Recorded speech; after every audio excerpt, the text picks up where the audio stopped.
Toy Story 2, Back to the Future 2, The Godfather 2. Some of our favorite movies are sequels.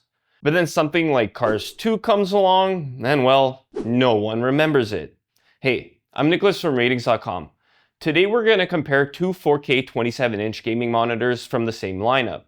The original Sony INZONE M9 and the new INZONE M9 II.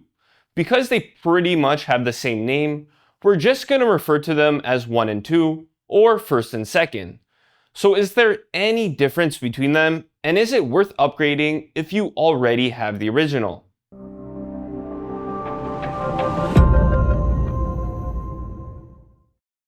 Let's address the elephant in the room. The two monitors look very different. The first one tries to look like a PS5, and the second, well, it looks like a monitor. So you might want to stick with the original if you have a PS5 on your desk and you like that uniform look. But an advantage of getting the second is the much better ergonomics. It includes a full 360-degree swivel, which the first can't even do. And it offers a bigger tilt and height range. This is nice if you're someone who constantly adjusts your monitor. Besides that, they offer similar inputs with two HDMI 2.1 ports, 3 USB-As, and an audio jack. But there are some minor differences here too. The second is advertised to support UHBR10 bandwidth, which is an upgrade over the first, but it only comes with a DP 1.4 cable. On the other hand, the original M9 does have an extra port, and that's USB-C. Considering most high-end monitors these days come with USB-C to quickly connect a laptop, it's pretty disappointing the second one doesn't have it. Because of that, the new M9 doesn't have a KVM switch like the old one either. Obviously, it's great to know about these differences, but is there anything different to how they perform? Yes, there is. Let's start with one of the bigger differences that you can see, and that's the brightness. The second one gets brighter, especially in HDR. This is great if you want those highlights to really pop, or if you just want to use it in a bright room. Plus, it displays most content closer to the brightness that the creator intended than on the first M9. Brightness isn't the only deciding factor for HDR though. Colors are also important, and while they're pretty similar for that, they're just a bit more vivid on the second M9. Having a good contrast ratio also helps with picture quality, but that's where both monitors are lacking. They both come with a full array of 96 backlighting zones, and while it's not the same as a mini LED monitor, it's at least better than edge-lit displays. But they're far from perfect. They both light up more zones than needed around bright objects, so there's blooming. The second looks worse with static images, as there's more blooming around subtitles, and it looks even worse from the sides. At least the second one does a better job at keeping details in dark scenes. Plus, it looks better in content with a lot of movement, as long as you view it from directly in front. All that to say, they each have some pros and cons, but are just okay overall. You might even find that it's better to not use local dimming if it bothers you. While these two monitors look pretty similar in terms of overall picture quality, the last thing we want to talk about is the color accuracy. Thankfully, the second one comes with an accurate sRGB mode that the original doesn't have. This means colors are more accurate without any sort of calibration. But of course, if you're going to calibrate it to your liking, this doesn't make a big difference. Alright, I bet you're wondering, what about gaming? Surprise, surprise, the two are pretty similar there too, but the second M9 actually has some upgrades.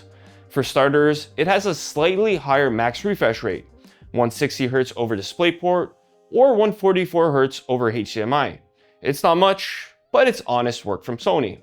Because of this, the second has slightly smoother motion handling, especially at high refresh rates, but the original is a bit better at low refresh rates. These differences are hard to tell though, but that's what we're here for, pointing out those small differences. One advantage for the new M9 when it comes to gaming is the fact that it has backlight strobing. This is meant to reduce the persistence blur that you see with fast objects, but it's actually not that effective.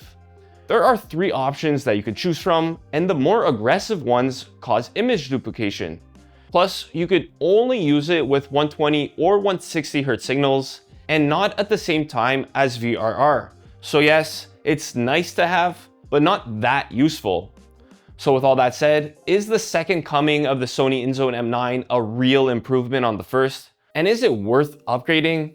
If you already have the original M9, nah. Sure, the new one has some advantages, but overall, they're pretty similar. So if you're happy with your current M9, you should stick with it. Of course, if you're looking for a new monitor, the new M9 is the only one available out of these two. Even Sony removed the original from their website. The second M9 has what you'd expect from a 4K gaming monitor: a fast response time, low input lag, VRR support, and decent picture quality. But really, the big advantage of getting this monitor is if you want something for your PS5. Being a Sony product, it has features that you could only get with the PS5, which other monitors don't have. This includes auto HDR tone mapping to help with the picture quality in HDR. It also automatically switches to game mode when you start the PS5, kind of like auto low latency mode on TVs. But you get low input lag no matter the picture mode anyways.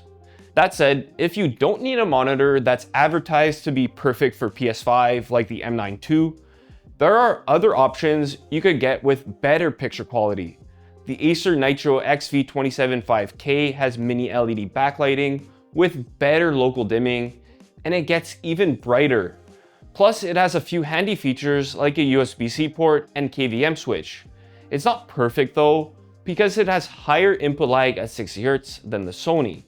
This is disappointing for playing games at 60Hz like on the PS5, so it's something to think about.